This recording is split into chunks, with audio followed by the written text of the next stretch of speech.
Jai Gurudev, good morning everyone. My name is Sumeshwar. I welcome all of you on behalf of Art of Living organization to योग Vasishtha morning session. नमस्ते, मैं सोमेश्वर आप सभी का art of living संस्था की तरफ से योग वाशिष्ठ के सुबह के सत्र में स्वागत करता हूँ। रोज की तरह आज के सत्र की भी शुरुआत हम लोग 3 बार ओमकार का उच्चारण करके करेंगे। We'll begin our session by chanting Om 3 times. अपने सारे जूम के पार्टिसिपेंट, अपने सारे यूट्यूब के व्यूवर्स और अपने सारे फेसबुक के व्यूवर्स, इन सभी का भी आज के इस सत्र में स्वागत है। आज का अपना विषय रहेगा, चैप्टर नंबर यहाँ पे है 66। कैलाश पर्वत के ऊपर जाके वशिष्ठ मुनि जो है उन्हें वहां पे शिव से प्राप्त हुआ जो आत्म पूजा, शिव पूजा का जो उपदेश है वो 66 नंबर के चैप्टर पे अपना फोकस रहेगा। कुछ प्रश्न यदि 65 नंबर से यदि बच गए तो उन प्रश्नों की भी हम लोग चर्चा में यहाँ पे लाएंगे। हमने इन द मॉर्निंग हमने 92 नंबर का वीडियो भी देखा, कल हमने 91 नंबर का वीडियो देखा था। तो उसमें से जो हमने सुना, और आशा करता हूँ कि आपने 66 नंबर का चैप्टर जो एज ए टॉपिक हमने कल दिया था आपको पढ़ने के लिए, वो आपने पढ़ लिया होगा, आज का श्रवण भी सुन लिया होगा। तो दोनों के बेसिस पे यहाँ पे यदि मन में कुछ प्रश्न उठते हैं और यहाँ पे जो वशिष्ठ मुनि शिव जी को जो प्रश्न पूछते हैं, उन प्रश्नों को भी हम लोग यहाँ पे चर्चा सत्र में ला सकते हैं। चलिए, लेट्स सिट कंफर्टेबली, सब लोग आराम से बैठ जाए, अपनी आंखें बंद कर ले, ओमकार का नाद करके इस सत्र को आगे बढ़ाते हैं। रीढ़ की हड्डी सीधी हो, गर्दन सीधी, कंधों को ढीला छोड़ दे, चेहरे पे एक हल्की सी मुस्कान, समाधान एवं तृप्ति का भाव। एक साधारण सांस अंदर ले और छोड़ दे। एक गहरी लंबी सांस अंदर ले, पूरी तरह से छोड़ दे, खाली हो जाए।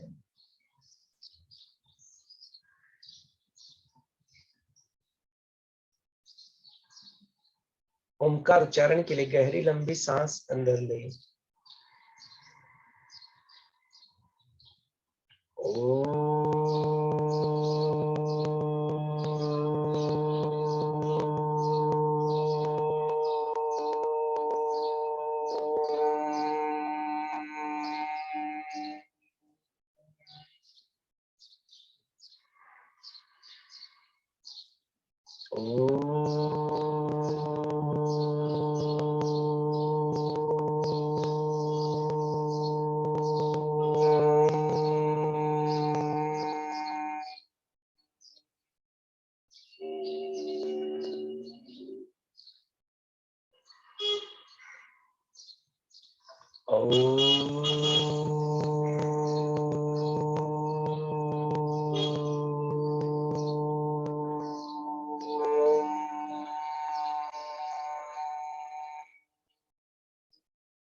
Slowly and gradually you may open your eyes. धीरे धीरे अपनी प्यारी सी आंखें खोल सकते हैं। जय गुरुदेव। चलिए, इस सत्र को भी आपके हवाले कर देते हैं। यदि आपके मन में कुछ भी प्रश्न है तो आप जरूर यहाँ पे प्रस्तुत कर सकते हैं। अनम्यूट का ऑप्शन यहाँ पे भी खोल दिया है। Hello, Jai Gurudev, and a very good morning to all of you. Yes, so can I ask you the questions, Mr. Ji? Jai Gurudev Sangeeta ji, yes, please. Yeah. So the first question is, just as you said the introduction की आज हम chapter जो करने वाले हैं कि Vashishtha sage Vashishtha Muni is going to ask the questions to Lord Shiva. So who is this Devoki Dev Mahadev? We always call him. So he's, who is this Lord Shiva? Can you explain us something about it? Which we also know him, as a Kalatit, Adi, Anadi, Mahakal. So all these names which are given to him, can you give us a brief idea? Ki, who is this Shiva? Shiv के बारे में बात करना यह संभव ही नहीं। शिव को पूरी तरह से डिस्क्राइब करना भी संभव नहीं है। शिव के बारे में पूरी तरह से कुछ बता देना असंभव सी बात है। ये वही हो गया कि अपने आप को एक्सप्लेन करो। ये वही बात हो गई कि भाई आपने आत्मदर्शन प्राप्त कर लिया, बताओ आत्मा किस चिड़िया का नाम है।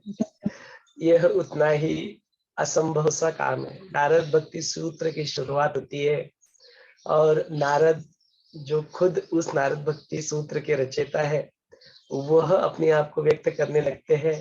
तो बोलते हैं प्रेम को तो हम लोग ठीक से व्यक्त कर नहीं पाते। जो इतना सब कुछ सबके जीवन में, इस सृष्टि का आधार ही प्रेम है, जो हर किसी के जीवन में होता है। उनसे पूछो कि भाई तुम हमसे कितना प्रेम करते हो, तो बता नहीं पाते। बोलते इतना प्रेम करते, बहुत ज्यादा प्रेम करते, not able to express your love. उसको तो ठीक से, भावनाओं को तो ठीक से व्यक्त हम लोग कर नहीं पाते। तो बोलते उसके कई गुना ज्यादा, multiple times, n number of time यदि कुछ है तो दैट इज द पिनाकल, पराकाष्ठा। यदि प्रेम की कुछ है तो वो है भक्ति। और उस भक्ति के बारे में फिर मैं क्या कहूँ। तो बोलते शुरुआत कहते हैं कि इन्होंने ऐसा कहा, उन्होंने ऐसा कहा, और मैं भी अपना एक ओपिनियन यहाँ पे रख देता हूँ पूरी तरह से। तो मैं भी भक्ति के बारे में कुछ कहने के लिए असमर्थ हूँ। कुछ ऐसी ही स्थिति आज हमारी भी हो रही है। शिव के बारे में यहाँ पे प्रश्न पूछा गया है, और शिव के बारे में कैसे बात करें। इस छोटी सी वाणी से, इस छोटे से शब्दों में अनंत जो है, जो आदि है, अमर है, उसको यहाँ पे शब्दों में कैसे बयान करें। उसके बावजूद भी ईश्वर प्रणिनाथ था, ईश्वर को समर्पण करके, गुरु को समर्पण करके जो भी वाणी गुरु के मुख से निकले वही वाणी यहाँ से निकले। ऐसी प्रार्थना के साथ ही इस सत्र को हम लोग यहाँ पे आगे बढ़ाते, वही तो प्रार्थना भी करते हैं और वही होता भी है। और एक बात यहाँ पे just I want to put it forward कि गुरुदेव ने yesterday हमने कल का जो नॉलेज शीट था, we did not went to the intimate notes to sincere seeker। तो जो गुरुदेव ने सुदर्शन क्रिया का जो आविष्कार जो हुआ था शिवमोगा में, जो कर्नाटक में एक जगह है, वहां पे सुदर्शन क्रिया का आविष्कार हुआ था।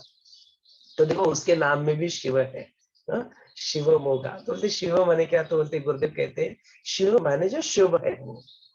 कैलाश माने क्या, कि जहाँ पे जो लाश माने उल्लास कहते हैं ना, आनंद।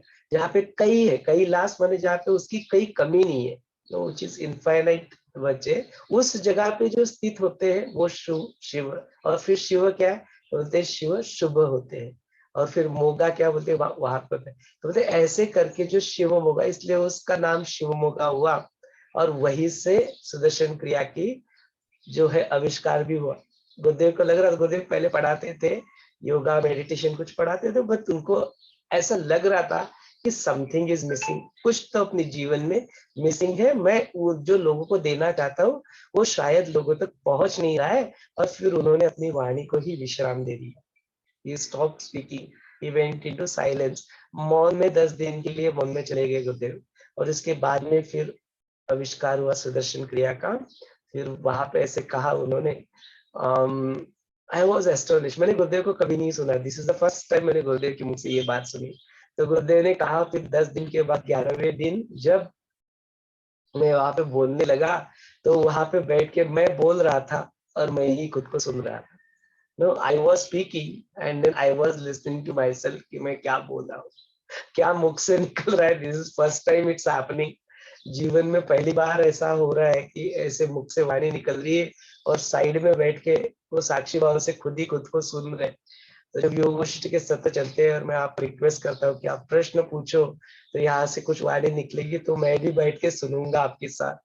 तो कुछ वैसी स्थिति होती है। तो आई कैन नाउ रिलेट, मतलब कैसे ये शायद वो फर्स्ट टाइम जो मैंने कहा तो उतना ज्यादा क्लिक नहीं होता है कि भाई बोल क्या रहे, वही बंदा बोल क्या रहे। No, but वो एक स्थिति है कि that you are talking and you are listening to yourself। तो ये सारी कैसे क्या होती है ना, ये सारा जो इम्प्लिसिट जो चीज है कि ऐसे ऐसे वाक्य जो बोले जाते हैं या ऐसे मुख से जो शब्द निकले जाते हैं, उसका जो लक्ष्यार्थ क्या होता है वो सारा यहाँ पे क्लियर हो जाएगा। तो इन दिस चैप्टर वो सारे आंसर्स जो कि ऐसा क्यों कोई कैसे कोई बोल सकता है, भाई मन में ऐसे कई सारे प्रश्न होते हैं ना कि भाई शिव ही है, तो शिव ही बैठे हुए किसका ध्यान करते हैं, शिव किसका ध्यान करेंगे भाई, अभी सबका तो महादेव है, सभी तो उनका ही ध्यान करते हैं, शिव बैठ के किसका ध्यान करते हैं। तो ऐसे कई सारे जो इंट्रिंसिक प्रश्न जो अपनी क्यूरियोसिटी जो होती है, जिज्ञासा होती है, उसके मन में आते हैं।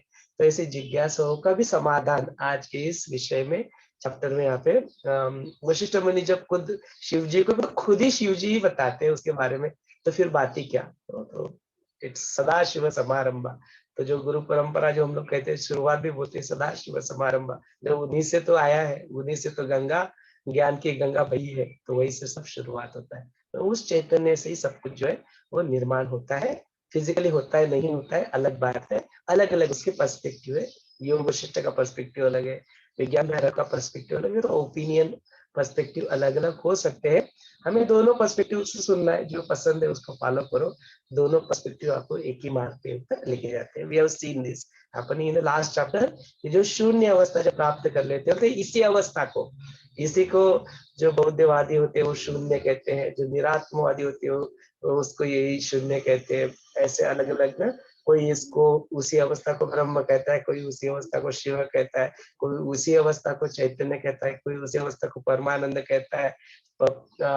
अलग अलग नाम से एक ही चीज को बुलाते हैं, कोई अल्लाह कहता है, कोई जीसस कहता है, एक ही चीज है, नाम अलग अलग है, चीज एक ही है। इट्स लाइक द अलंकार अलग अलग है, उसमें सब में सोना वही एक ही सोना है। बोलेंगे क्या है, सोना है, हाँ नाम कुछ देना है तो वही, हाँ अंगूठी है कुछ, इस तरह से इसकी तरफ दे सकते हो। तो ऐसे ही स्थिति जो है शिव की भी होती है। तो गुरुदेव से भी महाशिवरात्रि के दिन यही प्रश्न पूछा जाता है, शिव तो बोलते तो बोलते शिव कहाँ नहीं है, शिव के अलावा और कुछ है नहीं, शिव के अलावा मुझे और कुछ दिखाई नहीं देता। बोलते शिव ही तो है, सब जगह पे जो है वो शिव ही है।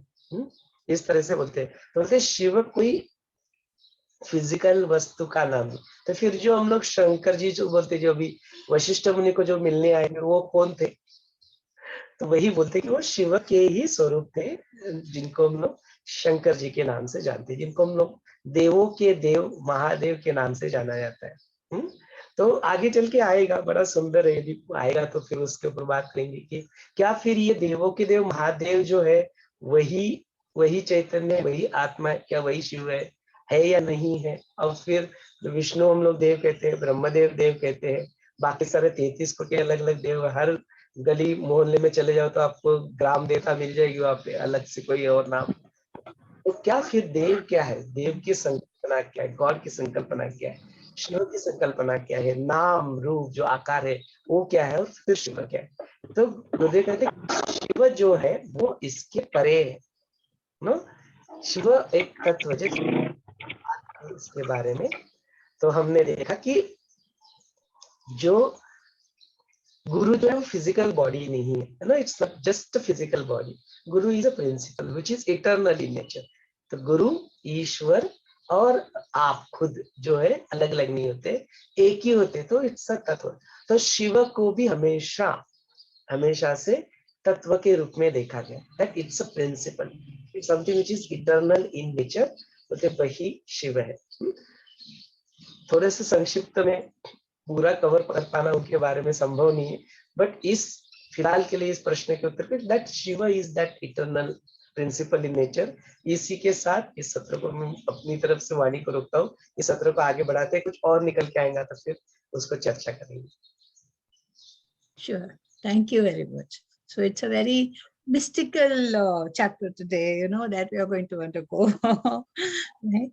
So anybody else to ask the questions? Otherwise, I have a few more. Yeah.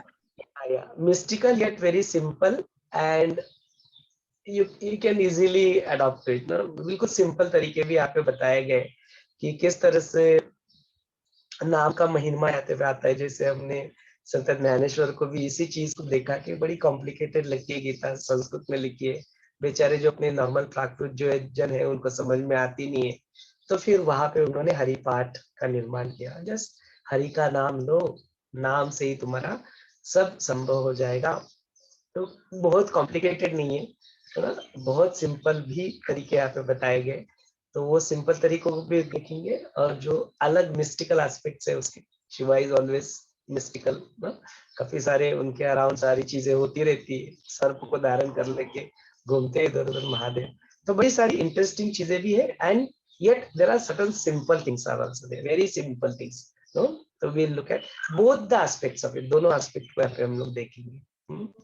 चलिए सत्र को आगे बढ़ाते, कुछ भी प्रश्न है मन में तो हम लोग उसको प्रस्तुत कर सकते हैं। हाँ स्मिता जी, गो अहेड। जय गुरुदेव। यहाँ शुरू में पेज नंबर 400 पे इथे म्हटलेलं आहे, पुन्हा पुन्हा ग्रासणाऱ्या या निबिड अज्ञान निद्रेचा तू त्याग कर। अज्ञान ओळखीच्या, निद्रा त्याला जोडलेलं जे सोबत शब्द आहे विशेषण, तर अज्ञान निद्रा कोणाला म्हटलेलं आहे, त्याचा अर्थ काय होईल? निद्रा पुन्हा का बरं जोडलेलं आहे? शब्दों का खेल है।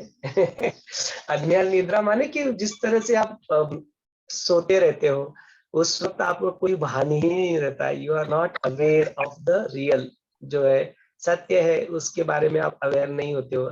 उसी की वजह से कहते हैं कि जब अज्ञान के बादल छा जाते हैं तो वो भी आपकी अज्ञानवश निद्रा होती है। अच्छा, ये जो अवस्था होती है सुषुप्ति वाली अवस्था, एक ज्ञानियों की भी होती है, पर दोनों में अंतर ये होता है कि जो ज्ञानी वाला जो सुषुप्ति अवस्था होती है वो पूरी एंथुजियास्टिक होती है, सब कुछ होती है। ज्ञानी की जो अवस्था निद्रा वाली जो होती है वो बिल्कुल ऐसे ही इनर्शिया से, लुप्त आलस्य से भरपूर पड़े रहेंगे, ऐसे मरे मरे से, बिल्कुल मुस्कुराते नहीं है, कुछ नहीं है, एंथुजियाज्म का नामो निशान वहां पे होता नहीं है। वो अज्ञान वाली निद्रा इस तरह से होती है। ज्ञानियों की निद्रा अंदर से मुस्कुरा रहे, बिल्कुल आराम से, अंदर से शांत है, और सब एक्शंस आर परफेक्ट, बिल्कुल एंथुजियास्टिक है, सब कुछ कार्य करते हुए दिखाई देते हैं। तो इस तरह से ज्ञानियों का जो सुषुप्त, जो जागृति सुषुप्त अवस्था होती है वो अलग होती है, और अज्ञानियों की जो निद्रा अवस्था की भांति जो होता है वो अलग होती है।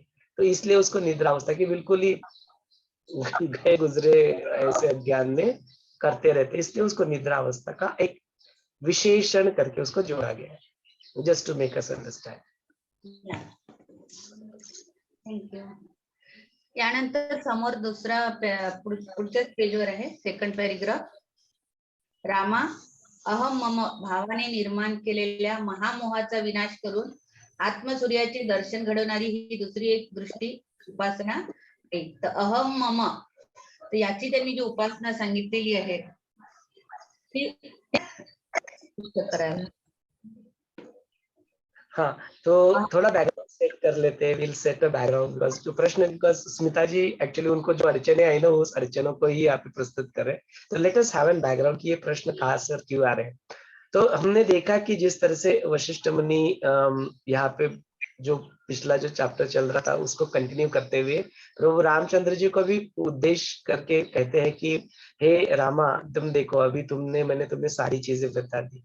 जो काकभूषण की कथा हमने सुनी उसके माध्यम से हमने देख लिया कि भाई तुम्हें हैप्पीनेस में खुश रहने के लिए कौन से दो उपाय है। आत्मज्ञान सर्वश्रेष्ठ है, ज्ञानियों के लिए आसान है, लेकिन बोलते कि मैंने तुम्हें ये बात भी बता दी कि जो बिल्कुल काक है, कव्वे है, और उनके बावजूद भी वो प्राण के निरोध से ही, उसका अभ्यास करके ही आत्मज्ञान को प्राप्त कर लेते हैं। तो दोनों भी संभावनाएं मैंने तुम्हें बताई कि कैसे वो दीर्घायुष्य भी बन गए, तो किस तरह से उन्होंने सारी चीजें देखी, उनके माध्यम से प्राण निरोध जो होता है, पंच प्राण जो होते हैं, अलग अलग प्रकार के पूरक, रेचक, कुंभक जो प्रक्रिया करके तुम अलग अलग अपने श्वासों को ऊपर ध्यान देके उसका ही प्राणों का निरोध करके अपने योग की चित्त की योगा से ही चित्त की वृत्ति का निरोध तुम कैसे कर सकते हैं, ये सारी चीजें मैंने बता दी।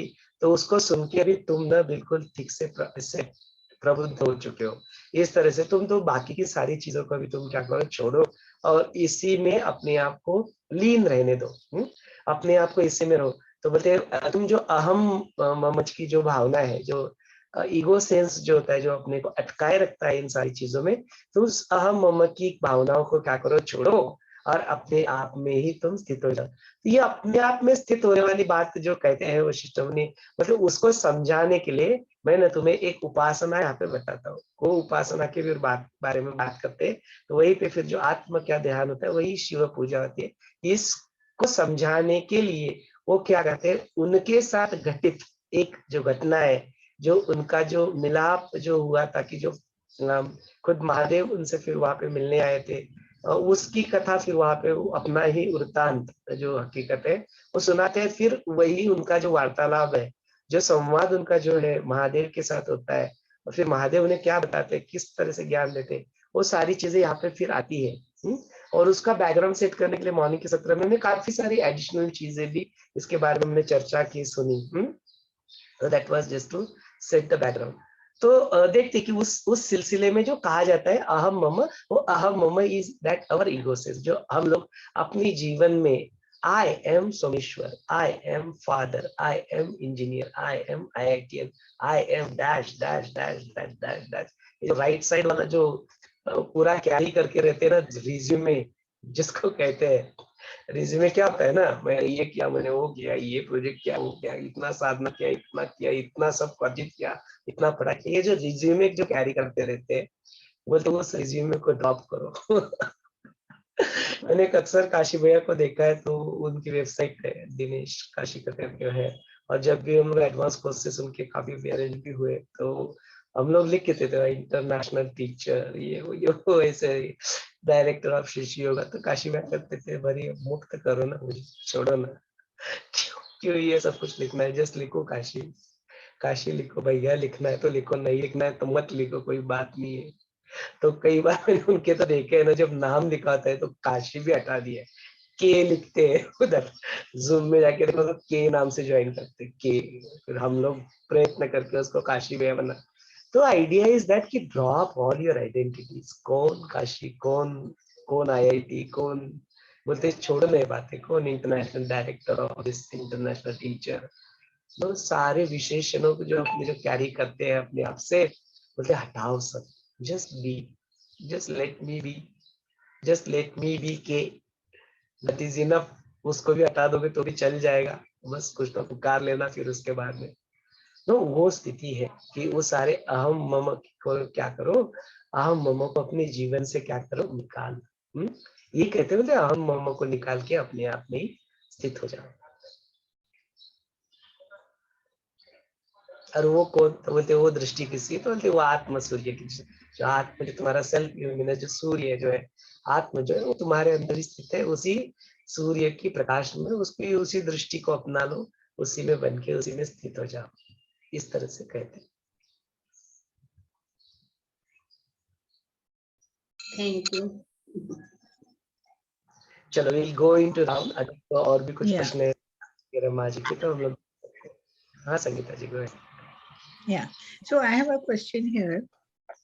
The next question, like as we are, हमें जब तक मालूम है कि who is God, हाँ, तो God के बारे में हम क्या कहेंगे कि G is a generator, O is the operator, D is the destroyer.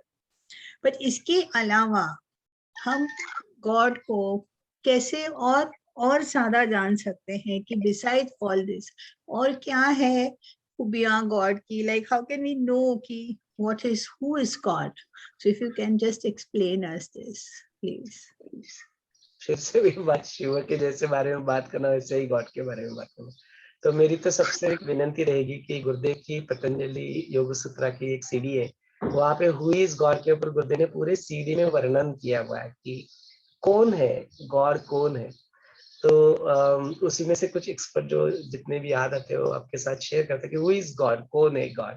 तो जिस तरह से संगीता जी ने भी उसको एक व्यक्त किया, एक तरीका होता है कि भाई गॉड कौन है, तो that is generator, that is operations, that is the destruction और ट्रांसफॉर्मेशन जिसको कहते हैं, वो होता है, वो गॉड होता है। तो एक उसको तरीका देखने का एक तरीका है, उस तरीके के बारे में भी जानते हैं। और बाकी के अलग अलग तरीके भी जो है हम लोग जो ईश्वर को ईश्वर के रूप में देखते तो क्या होता है। तो बोलते हैं जो अपने जो सांख्य दर्शन जो होते हैं, अपने दर्शन जो देखे हमने श्रुति स्मृति वगैरह देखते हैं, तो उसमें भी गौर का वर्णन आता है। तो उसमें भी जो ईश्वर को है उसको दो रूप में यहाँ पे कहते हैं, जो है प्रकृति और जो दूसरा होता है वो पुरुष। तो बोलते हैं उसमें इसको पुरुष का, पुरुष माने यहाँ पे स्त्री फीमेल पुरुष उसकी बात नहीं हो रही है, इट इज द पुरुष, it is the being that, उस पुरुष की बात। और उसके साथ में क्या आती है, तो बोलते हैं वो प्रकृति आती है। तो इस रूप में गॉड का वर्णन किया गया है। वो पुरुष, इसलिए कहते हैं पुरुषोत्तम, नारायण को पुरुषोत्तम भी कहते हैं। तो बोलते पुरुषों में जो उत्तम है वो सर्वश्रेष्ठ जो है वही नारायण है, तो पुरुषोत्तम कहते हैं। तो बोलते यही पुरुषोत्तम, तो राम को भी यही दिया गया है कि बोलते जो पुरुष है तो वो पुरुष है, तो उसमें पुरुषोत्तम बन गए। बोलते पुरुषोत्तम राम, मर्यादा पुरुषोत्तम कहते हैं। तो पुरुषोत्तम बनने के लिए क्या बनना आवश्यक, अपने जीवन में रहना मर्यादाओं को आवश्यक है। मर्यादा माने क्या, इनफाइनाइटनेस को अनुभव करने के लिए पहले यहाँ पे apply some restrictions on yourself. वही तो सन्यासी करते हैं, अपने आप को रिस्ट्रिक्शन लगाते कि I will not do this, I will not do this, renounce करते हैं कुछ चीजों को। तो वो डिसिप्लिन अपने जीवन में आपको लाना आवश्यक है। मर्यादाओं को जब लाओगे जीवन में तब जाके पुरुष का पुरुषोत्तम, तब फिर वो नर करे सो करनी, जो नर का नारायण हो जाए, यही बात फिर आएगी। तो बोलते उसी स्थिति को अनुभव करने के लिए जो पुरुष है, उस पुरुष को जो है उत्तम पुरुष, पुरुषोत्तम, उसको मैंने नारायण का स्वरूप उसको बनाने के लिए क्या करना पड़ेगा। तो उसके लिए बोलते यह जो पुरुषोत्तम है उसकी तुम करनी जो है, अपने जो सारी चीजें है उसको तुम करो, तो फिर वो तुम्हें नर का नारायण तुम्हें बना देगी। तो बोलते इस स्थिति को प्राप्त करने के लिए क्या क्या है, तो कौन होता है, कौन ईश्वर, कौन पुरुषोत्तम, क्या बन जाएगा, क्या फर्क पड़ जाए। तो यहाँ पे गुरुदेव कहते हैं कि जो being who is free from then he puts up some things। Patanjali Maharshi god के बारे में देयर इज अ श्लोक ऑन दिस, तो इसके बारे में उस श्लोका में यहाँ पे कहा गया कि कौन है ऐसा विशेष पुरुष जो है, वो कौन है। तो बोलते ऐसा विशेष पुरुष कौन है, तो बोलते he is free from this.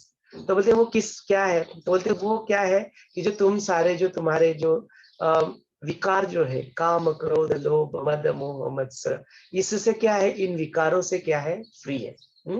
किसी भी प्रकार के कॉन्सेप्ट जो तुम अपने बारे में, गॉड के बारे में पालते हो, बोलते उन सारे कॉन्सेप्ट जो परे है वो फ्री है।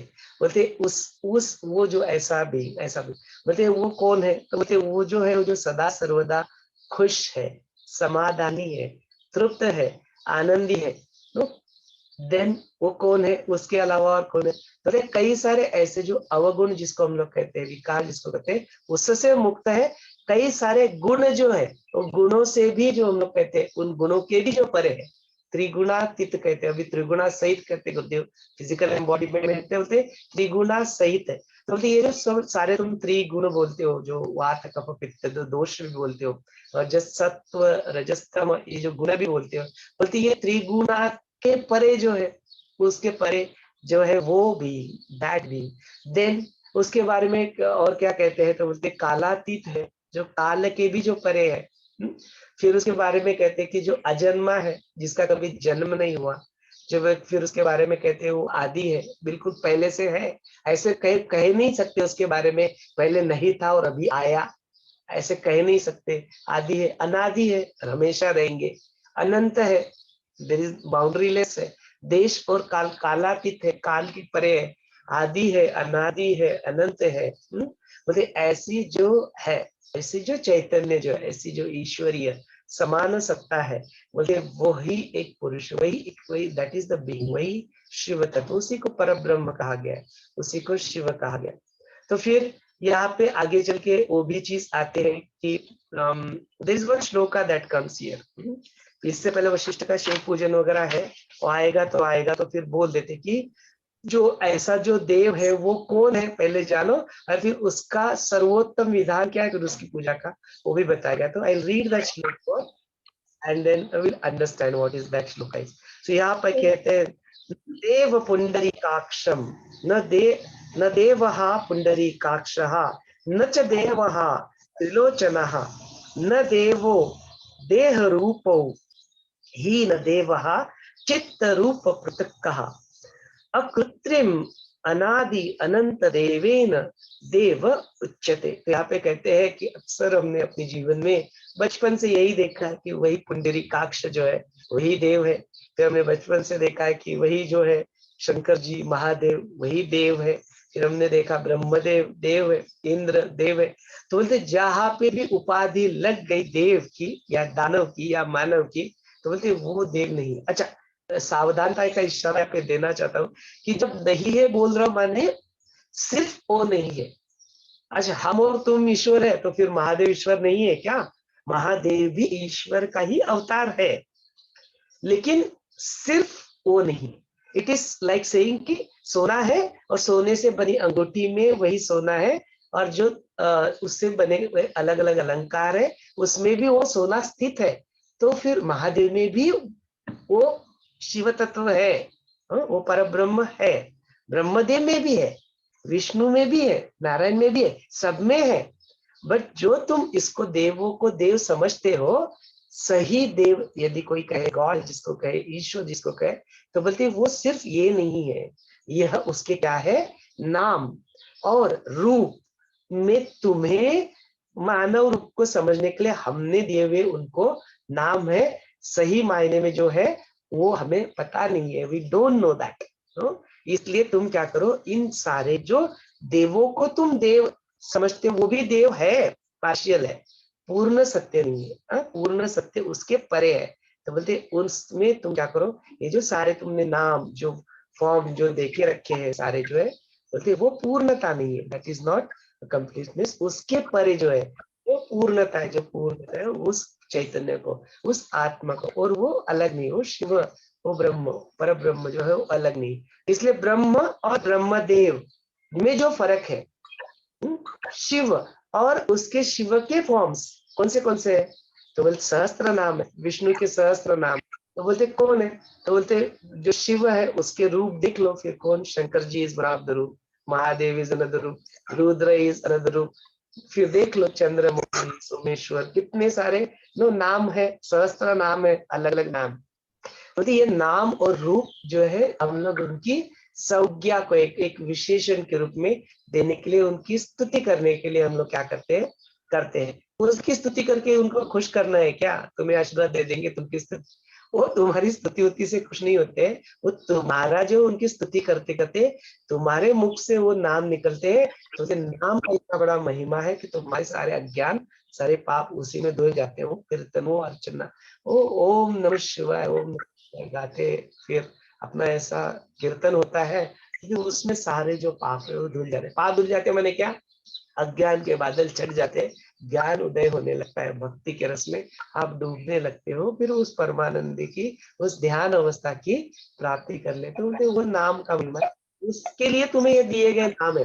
बट हम क्या करते हैं, उस नामों में उलझ जाते हैं, कर्म कांडों में फंस जाते हैं। तो उन कर्म कांडों में फंसने की आवश्यकता नहीं है, उस नाम को देखो। बोलते नाम का इतना बड़ा महिमा है कि जो योग वशिष्ठ जो पढ़ रहे हैं, वो योग वशिष्ठ लिखने वाले जो है वाल्मीकि, उनको राम नाम तक लेना आता नहीं था, बिकॉज वो बाल्याकड़ी थे, डकैत थे, तो फिर उनको नहीं होता है। आज उनके बारे में ऐसे मुख से बातें निकलना भी मैं ठीक नहीं समझता हूँ, बिकॉज आज की वजह से अपने को यहाँ पे प्राप्त हो रहा है।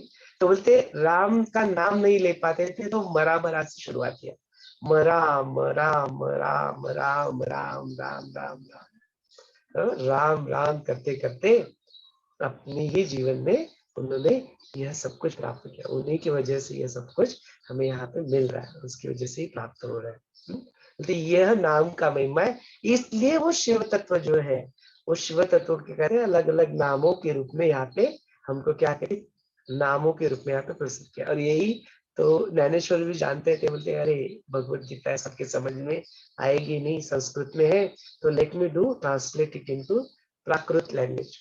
तो फिर वो मराठी में ज्ञानेश्वरी लिखते हैं। तो गीता का ही स्वरूप है ज्ञानेश्वरी, आसान करके लोगों को समझ में आए, इस रूप में यहाँ पे ज्ञानेश्वरी को कहा गया है। और उससे भी पहले, ज्ञानेश्वरी लिखने से पहले भी हरि पाठ लिख देते हैं, हरि नाम। बोलते हरि नाम क्या नहीं है, पांडुरंग पांडुरंग, बोलते पांडुरंग पांडुरंग का तुम्हारी नैया पार हो जाएगी। नाम का महिमा वहां पे प्रस्तुत करते, कलयुग में नाम का बड़ा महिमा है। तो that is what it is. तो बोलते ऐसे जो ये है, तो तुम जिसको देव समझते हो वो देव नहीं है, बोलते उसमें नाथ को, बोलते उससे परे जाओ। ये बात यहाँ पे जो है वशिष्ठ मुनि को जो शिव जी खुद उसके बारे में बताते कि क्या है, व्हाट इज दैट। तो बोले उसके परे जो तत्व है, उस तत्व को तुम देखो, उसको उसके बारे में जानो, उस आत्मदर्शन को तुम जानो, फिर उसी का तुम क्या करो, पूजन करो। पहले आता है फिर शिव पूजन वगैरह, और उसकी सामग्री वगैरह भी आती है, तो देखते हैं उसके कुछ प्रश्न है तो फिर we'll look into it. Unmute करना पड़ेगा स्मिता जी। रमा जी, आपके कुछ प्रश्न है? Would you like to ask something?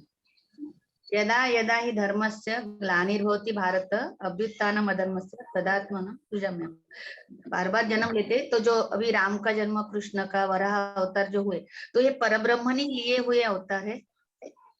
हाँ बिल्कुल, चैतन्य के ये, जिनके बारे में हम लोग कहते हैं कि ये अवतार दशावतार किसके हैं? नारायण के, विष्णु जी के। बोले विष्णु, विष्णु क्या है? विष्णु एक चैतन्य तो है, परब्रह्म का स्वरूप है ना। तो बोलते वो परब्रह्म के स्वरूप में देखो, अलग अलग नाम से, अल्लाह, जीसस, शंकर जी, महादेव, अलग अलग और को जीसस, अल्लाह, और सारे बुद्ध वगैरह वगैरह, ये जो नाम जो दिए है ना, हम लोग क्या करते हैं उन नामों में पकड़ के उसमें लड़ाइया करते हैं और झगड़े करते रहते हैं। बोलते उस लड़ाई झगड़े की आवश्यकता नहीं है ना। बोलते क्या प्रॉब्लम होता है पता है क्या? एक दूसरे को जाके कौन किसमें श्रेष्ठ है उसको सिद्ध करने में झगड़े करते हैं। भगवान को भी नहीं छोड़ते, भगवान में भी लड़ाई, भगवान में भी सर्व से जो एक ही है, वो एक को ड्युअलिटी में व्यक्त कर दिया और उसमें झगड़े लगा दिए। मतलब उसकी आवश्यकता नहीं है। You now you go beyond that. Now that you have come to this knowledge, now you go beyond that. Now you transcend. और ट्रांसेंड वाली जो बात है ना, उसके बारे में कहते हैं ना। तो इसलिए जो तो परब्रह्म ही है, और शिव ही है, एक ही है। उसको किस नाम से आप पुकारते हो, इट इज इमटेरियल, इसी मटेरियल। आज के सब सुबह के वीडियो में आपने वो एक श्लोक बोला था, शास्त्राभ्यास नको, श्रुती पढू नको, तीर्थासी जाऊ नको, योगाभ्यास नको, रते मस्त नको, युरे तपेती नको, काळाचे भय मानसी धरू नको, दुष्टास शंकू नको, त्याची या स्मरणे पतित तरती, तो शंभू सोडू नको। शंकर भगवान की जय। तो जो बचपन से सुनता है, जैसे हमारी पिताजी बोलते थे, सुनते थे, याद भी हो गया। तो आपने जब भी सुबह के वीडियो में बोला, एकदम क्लिक हो गया शिव का। तो उसके बारे में थोड़ा सा क्लियर कर देना। हाँ, तो इसके बारे में बचपन से हम भी सुनते आए सभी ने, मतलब ऑलमोस्ट एवरीबडी जो इसको फॉलो करते हैं, तो शायद उन्होंने ये सुना होगा। महाराष्ट्र में तो बहुत प्रचलित है, तो सुना ही होगा। तो क्यों कहते थे? वो समझ में नहीं आता था एक्चुअली उस वक्त अभी जैसे हम लोग को आर्ट ऑफ लिविंग में हमारी शुरुआत ही योगा प्राणायाम से होती, हम लोग को योगाभ्यास से ही शुरुआत होती। और यहाँ पे तो कहा गया है कि उसकी कोई उतनी ज्यादा कोई आवश्यकता नहीं, योगाभ्यास की कोई जरूरत नहीं, उतनी ज्यादा जरूरत नहीं है, तपों की बहुत जरूरत नहीं है। You don't have to do so much of hatha yoga. चले जाओ जंगल में, हिमालय में बैठ के एक पैर के ऊपर खड़े हो जाओ, ऐसा इतना सारा तप करने की कोई आवश्यकता नहीं है। बहुत ज्यादा शास्त्रों के पढ़ने की आवश्यकता नहीं है। तो देखो इनका सारी चीज का कॉम्बिनेशन नो। मैं एक स्टोरी से आपको बताता हूँ, महेश गिरी जी की स्टोरी है, खुद उन्होंने ही मुझे बताई है। तो कम्युनिकेशन गैप होने का कोई यहाँ पे संभावना नहीं है, because I was there in UK में आए थे महेश गिरी जी 1 महीना, फिर उनके साथ में वहाँ पे DSN वगैरह यूके में हमने अरेंज किया। तो I was there with him, 1 महीने के लिए उनके साथ ही थे। फिर तो उस वक्त उन्होंने बताई थी कि हमें गुरुदेव ने क्या दिया है, तो अपनी जो श्रद्धा है और थोड़ी बढ़ जाएगी, है तो ऑलरेडी 100%, और पूर्णता में और थोड़ा कुछ और डाल देते तो पूर्णता से और पूर्ण की ओर बढ़ेगा। पूर्ण तो ऑलरेडी है, ऐसा नहीं कि कुछ कमी है, बट वो पूर्णता में और थोड़ा सा और श्रद्धा का एडिशन हो जाएगा। तो उन्होंने कहा कि मैं 17 साल का था, तब से ही मैंने अपने घर को छोड़ दिया। I went to Himalayas. तो मैंने वहाँ पे अराउंड 15, 16, 17 साल मैंने हिमालय में बिताए। और फिर वहाँ पे वही साधना, ये जो तप वप की जो बात होती है सारी, तो मैंने सब कुछ किया वहाँ पे। तो फिर वो सारा तपश्चर्या करके काफी सारे स्किल्स एक्वायर कर लिए, सिद्धियां प्राप्त हो गई, काफी सारा नॉलेज भी आ गया, सब कुछ हो गया, बहुत कुछ हो गया।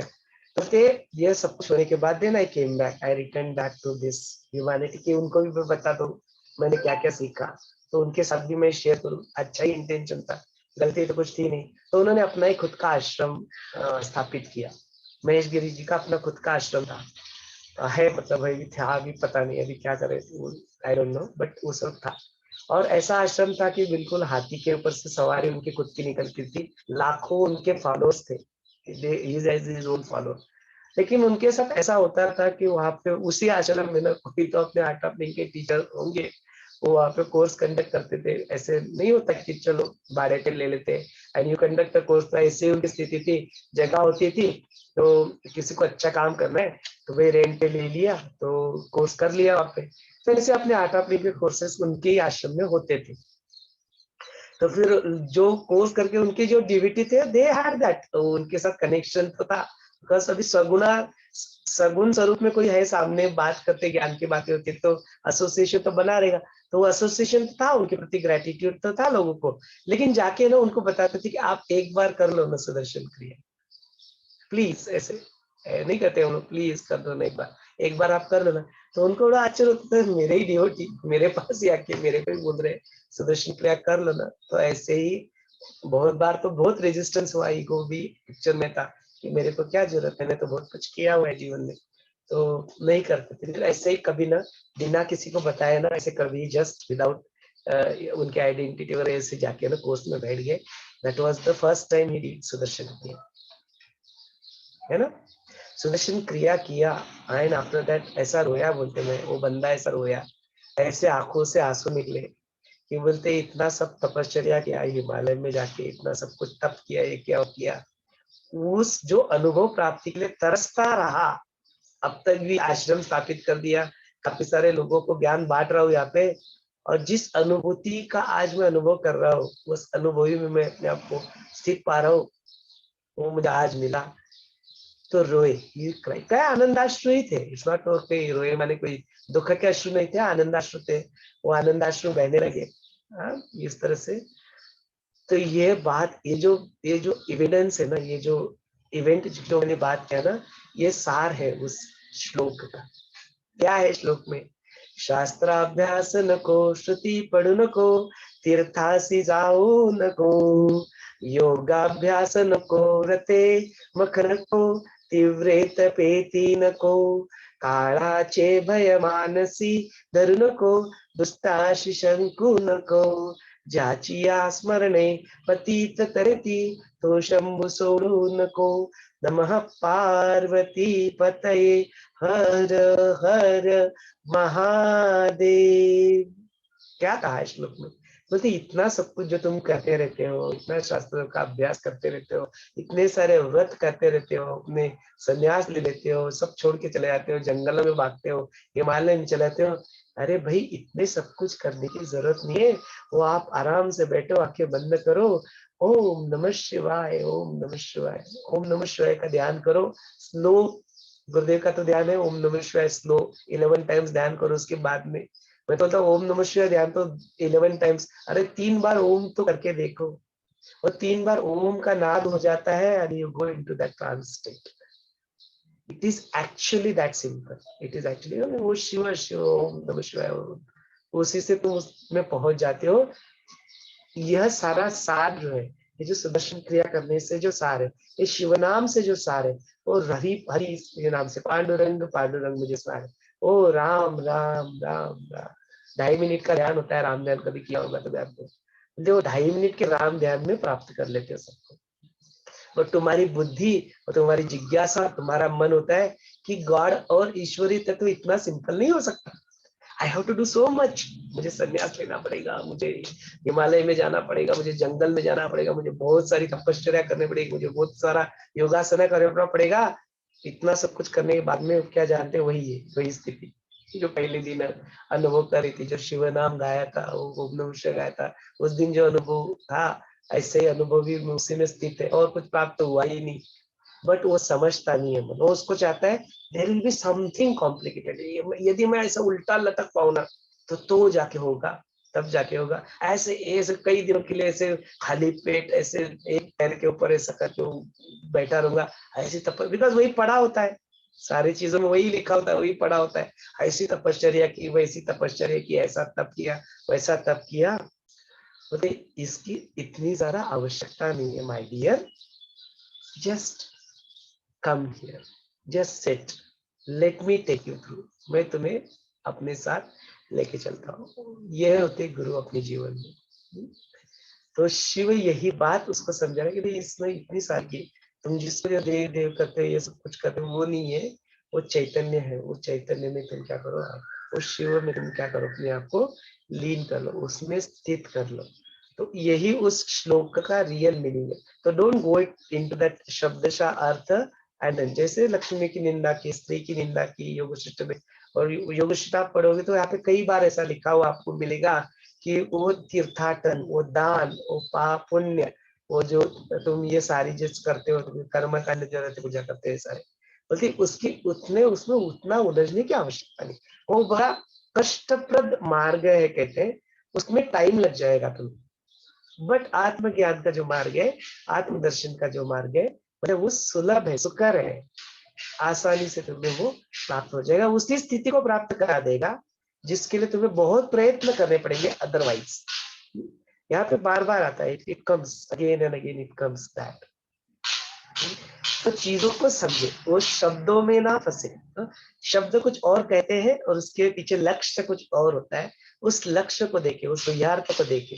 नहीं तो फिर तो बोलेंगे अरे ये तो अगेंस्ट है, इसमें तो लिखा है योगाभ्यास मत करो, ये तो अगेंस्ट है। ये अगेंस्ट वाली बात नहीं है। You understand that in its totality, then you will go transcend the world, and उससे परे आप जा पाओगे। उस शिव नाम में, उस स्थिति में आप पहुंच के भी तुम कर सकते हो। बहुत ज्यादा कुछ करने की बात की आवश्यकता नहीं। और यही बात कबीर के दोहों में भी यही बात आती है। इतना सब पोथी पढ़ पढ़ के पंडित नहीं, आपके अनुकरण में, आपके आचरण में तो कहीं पे कुछ उसका वो लवलेश ज्ञान का दिखाई देता नहीं है मुझे। झगड़े करते रहते हो, ये करते रहते हो, दूसरों को कम देखते रहते हो। बोलते पोथी पढ़ के कोई पंडित नहीं होता है। बोले 2.5 अक्षर प्रेम के वो पढ़ लिए तो वो पंडित, सो वो पंडित है। वही फिर ज्ञानेश्वरी में भी जो है संत ज्ञानेश्वर वही बात कहते हैं। बोलते नहीं, इससे नहीं बात बनती है कि ऐसे सब कुछ करके। बोले वो पांडुरंग हरि नाम सिंपल है, बोलते बहुत ज्यादा कॉम्प्लिकेटेड नहीं है। और फिर ट्रांसलेट करते हैं गीता को ज्ञानेश्वरी के रूप में। तो इतना सुंदर है ना ये, कि होते हुए भी है और नहीं होते भी नहीं है, करते हुए भी बोलते करने की आवश्यकता नहीं होते, नहीं उसको छोड़ना भी नहीं, उसको करते भी रहो। तो दोनों साइड से बोला जाता है, दोनों तबले के ऊपर दोनों साइड से जब डोलों को बजाया जाता है तब सुंदर सुरीला स्वर उससे निकलता है। दोनों तरफ से बजाते हैं उसको, दोनों तबले पे हाथ रखते हैं। तो एक ही तबले से ऐसे नहीं बजेगा वो दोनों दोनों वो तो फिर वो सुंदर मधुर स्वर निकलता है। फिर इधर से भी बजाओ, उधर से भी बजाओ। बेचारे सामान्य इसको समझ नहीं पाते कि दोनों तरफ से टोक रहे हैं मेरे को, ये भी बताते हो, वो भी बताते हो। योग की शुरुआत ही उधर से होती। एक जगह पे बोलते कर्म करो, दूसरी जगह पे बोलते कर्म मत करो, त्याग जब तक नहीं करो मुक्ति नहीं मिलेगी। तो थोड़ा लगता है, बट जब बढ़ते आगे तो समझ में आता है कि क्यों कहा, ऐसा क्यों, वाई सो। तो फिर वो जो why why why why why जो वो शांत होने लगता है। ये बात है। चलो, So beautifully explained. It was quite enlightening. Yeah. So since actually पहले का ही क्वेश्चन है, पहले मीन्स यही चैप्टर का है, maybe there are some more ways you can explain us. So here Vasisht Muni asks, and he prays to the Lord. Lord means Shiva. And he says, through your grace, मतलब आपके मेहर से, I have reached to the state of self-fulfillment. He has reached up to that state, yeah, of self-fulfillment. And now he says, I am eager to know more about one thing. Pray, enlighten me. What is the method of worshipping the Lord which destroys all the sins and promotes all the auspiciousness? बहुत सुंदर प्रश्न यहाँ पिताजी ने प्रस्तुत किया। जब वशिष्ठ मुनि शिव जी को कहते तो उस प्रश्न को समझने के लिए थोड़ा आपको भूमिका बांधनी पड़ेगी, थोड़ा स्टोरी का आधार लेना पड़ेगा। तो उसको हम लोग थोड़ा सा देख लेते हैं। यह प्रश्न कब कैसे वशिष्ठ मुनि के मन में उत्पन्न होता है। तो कहते वशिष्ठ मुनि कहते कि हे रामा, ऐसे ही मेरी जीवन में ऐसे कुछ दिन आए थे जब फिर हम लोग क्या कहते थे, कैलाश पर्वत के जो सानिध्य में बैठ के वहां पे हम लोग कुछ तो और थोड़े थे मेरे साथ, अपने जो साधु संगति होते हैं ऐसे लोगों को, साधु संघों को लेके हमने अपना एक टीम बना लिया था। और फिर वहां पे जाके अपना एक छोटा सा आश्रम बना के वहां पे हम लोग अपना शास्त्रों का पठन करना, योगाभ्यास करना, रोज की साधना, जो हमारी दैनंदिन दिनचर्या होती है, उस दिनचर्या को हम लोग सब लोग बैठ के फॉलो करते थे। शाम को फिर 7 बजे वहां पे बैठ के सत्संग भी होता था। इस तरह से वशिष्ठ मुनि कहते हैं। अपने आश्रम में भी होता है। तो ऐसे करते करते करते एक दिन क्या हुआ, ऐसे ही ध्यान में मैं मग्न था। तो फिर मैंने देखा, उस ध्यान में ही मग्न होते रहे, मुझे ऐसा एहसास हुआ कि अरे सामने से कोई तो आ रहे हैं। तो मैंने देखा वहां पे प्रकाश स्वरूप यहाँ पे जो है अपने नंदी के ऊपर सवार होके महादेव खुद ही आ रहे थे। उनके साथ में उनकी पार्वती भी थी और उनके साथ में उनके जो गण थे वो भी वहां पे चल रहे थे। तो सडनली मैंने अपना ध्यान तोड़कर फिर मैं उनकी तरफ भागा और फिर मैंने उनको बहुत आदर और सम्मान के साथ उनको उनका आदर सम्मान के साथ उनको स्थानापन्न होने के लिए कहा। जब सब लोग ठीक से बैठ गए तो गणों को भी मैंने फिर उनका भी आदर सम्मान करके अतिथि देवो भव, जो अपनी हेरिटेज जो है वो ऐसे ही संतों से में मिला हुआ है, तो बोलते वही उसी का फॉलो किया मैंने। अपना पूरा आदर आतिथ्य उनको करके मैंने उनको आसनासन वहां पे सब लोग बैठ गए थे। तो फिर जैसे ही फिर हम लोग सब लोग बैठ गए तो मैं क्या बोलूं, सामने साक्षात शिव जब बैठे हैं तो मेरी के मुख से क्या वाणी निकले। तो मैं तो शांत था, शिव जी ने ही शुरुआत किया। तो फिर बोलते उन्होंने मुझे कई सारे प्रश्न यहाँ पे काफी प्रश्न पूछते हैं। बोलते हे ब्राह्मण, तुम कैसे हो? प्रशांति से शोभने वाला परम पद को तुमने प्राप्त कर लिया है कि नहीं? काफी मैं देख रहा हूँ, काफी दिनों से चल रही तुम्हारी साधना, शास्त्राभ्यास वगैरह। बोलते उस तीर पद को प्राप्त तुम विश्राम पा चुके हो कि नहीं? बोलते तुम कल्याण कारक जो चित्त वृत्ति थी परमात्मा में, उसमें तुम स्थिर हो कि नहीं? हो न स्थिर, है ना? बराबर चल रहा है ना ठीक से? तुम्हारा जो तप जो निर्विघ्न चल रहा है ना, कोई उसमें बाधा तो नहीं आ रही? बोलते फिर वो जो मंगलमय मार्ग से तुम चल रहे हो, उसमें से सारी तुम्हारी जो डर होता है, जो सारे संशय जो होते हैं, वो सारे संशय नष्ट हो गए ना? प्राप्तव्य होने लायक जो पद है वो तुमने प्राप्त कर लिया है ना? इस तरह से जो खुद ही शिव जी उस इंटरेक्शन का शुरुआत करते हैं कि मिल रहा है ना तुम्हें जो कुछ भी चल रहा है। जैसे हम लोग बोलते हैं कि जो दोस्त थे, हम लोग देखा लास्ट टाइम भी, जो दोस्त जो मिलते हैं दोनों से एक दूसरे से प्रश्न पूछते हैं, ठीक चल रहा है ना सब कुछ?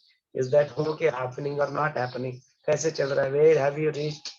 इस तरह से।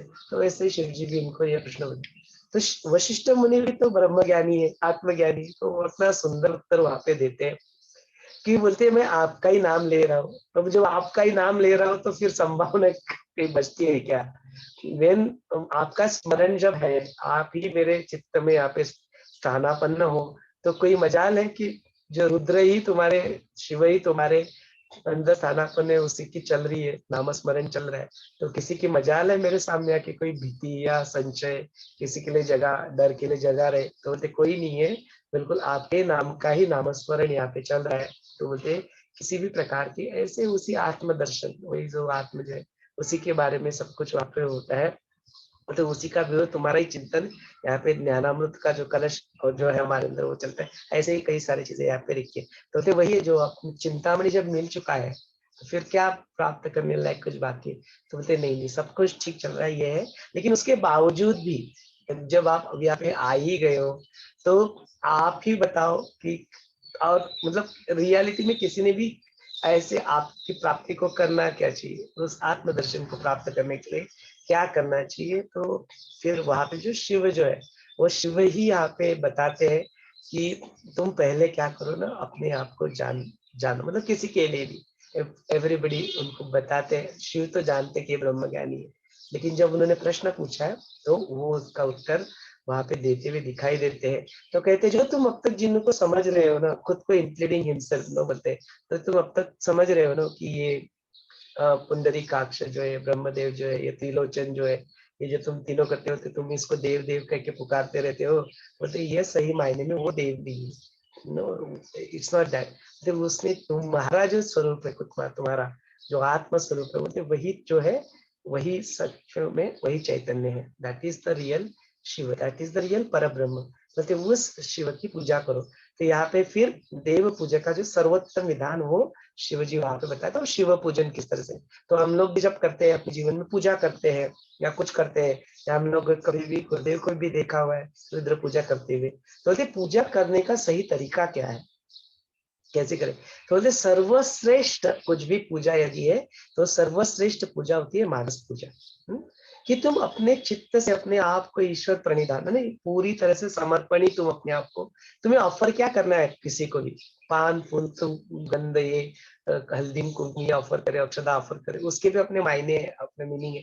बोलते तुम अपने को ही समर्पण कर दो ना, बात खत्म करो, अपने ही ईगो अहंकार को समर्पण करो, अपने ही सब विकारों को समर्पण करो, अपने ही जो है जो बोलते इसके लिए तुम्हें क्या उपाय है, तो बोलते तो जो जैसे तुम अपनी सामग्री यूज करते हो तो इसके लिए अपने जीवन में उस श्रम को तुम अपने जीवन में लाओ, बोलते उस प्रज्ञा को अपने जीवन में लाओ, उस विवेक को अपने जीवन में लाओ, उस समता को इक्वानिमस जो स्थिति है उसको अपने जीवन में लाओ। बोलते यह सामग्रियों से पूजा करो, और जब पूर्णता में तुम आ जाओ, ये सारे विकार जब छट जाएंगे, ये सब अपने आप को पूर्णता से, तो बोलते उसमें जो पूर्णता जो उत्पन्न होगी, उस पूर्णता को क्या करो, with the fullness of your with in, तुम क्या करो, अपने आप को ईश्वर को समर्पण करो, दैट कि मैं ही हूँ, आप ही मैं ही हूँ। तो वो पूर्णता, वो जो होती है वो मानस पूजा, बोलते वो मानस पूजा वो सर्वश्रेष्ठ है। बोलते वो सर्वश्रेष्ठ मानस पूजा में करना क्या है, तो ये सारी श्रम, मतलब तो इसलिए तुम अपना थोड़ा सा प्राणायाम वगैरह करके बैठो, अपने आप को पूरा खाली करके पूजा में बैठो। गुरुदेव कहते हैं पूजा, पूजा माने क्या, पू means the fullness which born out of fullness, that you are now in gratitude. No, puja is not prarthana, प्रार्थना पूजा में फर्क है।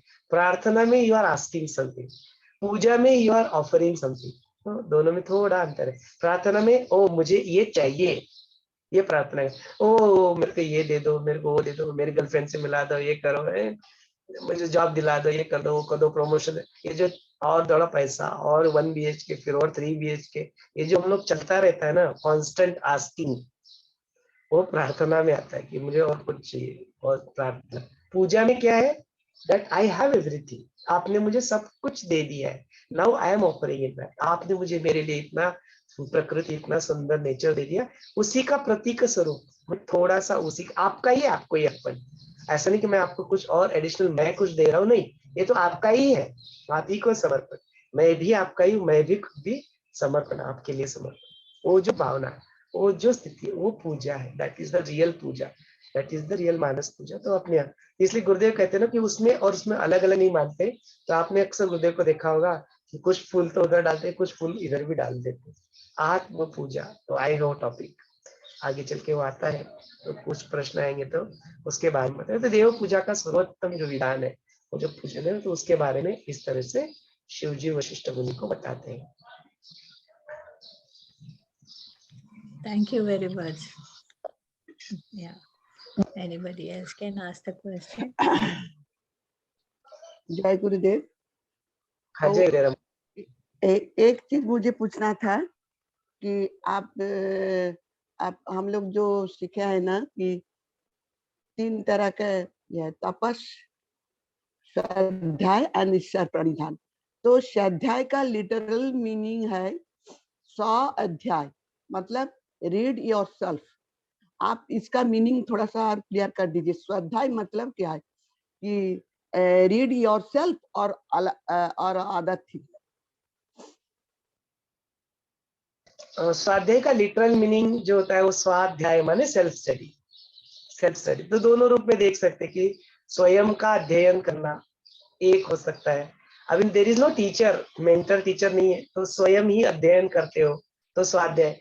जो अपने एकलव्य थे, उन्होंने अपने जीवन में सामने मूर्ति लग के ही कर लिया, तो किस रूप में उन्होंने ज्ञान पाया, तो उन्होंने स्वाध्याय के रूप से ज्ञान पाया, स्वयं अध्ययन करके स्वाध्याय, स्वयं ही स्वयं का अध्ययन। तो ये बात, इसको थोड़ा और भी रूप में देख सकते कि स्वयं का ही अध्ययन कर रहे, माने सेल्फ स्टडी कर रहे, बोलते भी उसको सेल्फ स्टडी। उसको थोड़ा और थोड़ा और एक रूप में यदि देखना चाहे तो स्वयं का अध्ययन माने सेल्फ का स्टडी। सेल्फ स्टडी में मैं कर रहा हूँ, और सेल्फ का स्टडी माने सेल्फ रियलाइजेशन की जो बात है, जो आत्मचिंतन जिसको कहते हैं, वो आत्मचिंतन को भी स्वाध्याय के रूप में हम तो अलग अलग रूपों में इसको देखा जा सकता है। कौन से कॉन्टेक्स्ट में इसको यूज करते हैं उसके ऊपर उसका डिपेंडेंट होता है। तो और थोड़ा सा डिफरेंस यदि देखें तो बोलते स्वाध्याय अकेला जो करते हैं वो स्वाध्याय होता है। तो तुम दूसरों के साथ मिलके करते हो, फिर थोड़ा टीम वर्क हो जाता है, फिर वो संघ बन जाता है, फिर और थोड़ा ज्यादा लोग एक साथ करते हो, यज्ञ का स्वरूप प्राप्त कर लेता है।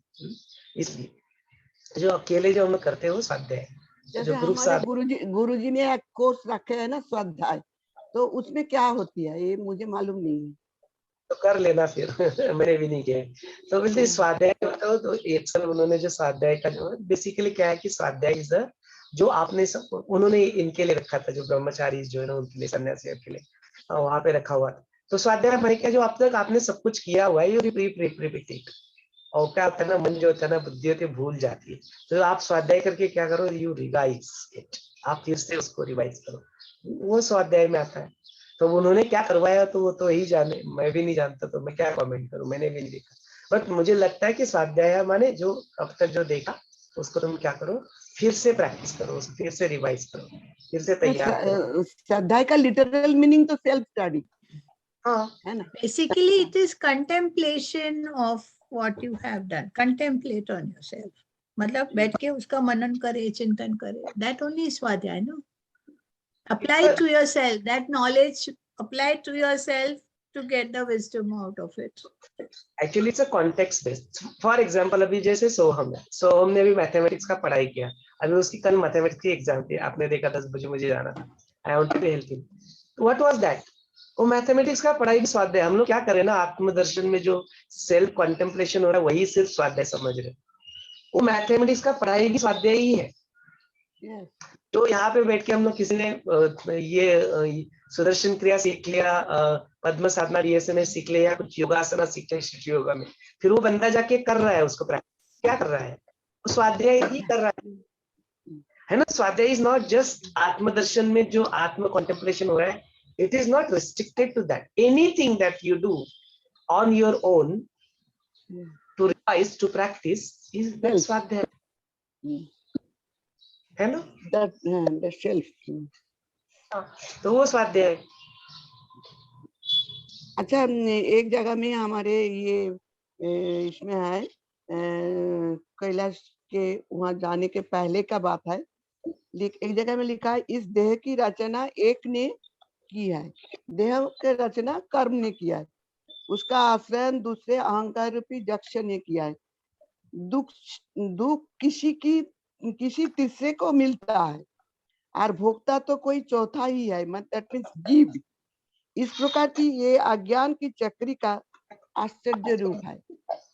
दैट मीन देह का, अगर मेरा कर्म नहीं है, जैसे आकाश का कोई कर्म नहीं था इसीलिए उसको कोई नहीं मार सकता था, तो देह की रचना एक ने की है, मतलब कर्म ने किया है, उसका आश्रय दूसरे अहंकार रूपी यक्ष ने किया है, अहंकार। और दुख किसी तीसरे को मिलता है और भोक्ता तो कोई चौथा ही है, तो भोक्ता का मतलब जीव को लिखा है, ब्रैकेट में जीव को दिया है। इस प्रकार की ये अज्ञान की चक्री का चल रही परंपरा ये आश्चर्य रूपी है, उसके भोग भोक्ता शरीर आदि का रूपांतर का अवकाश ही नहीं है।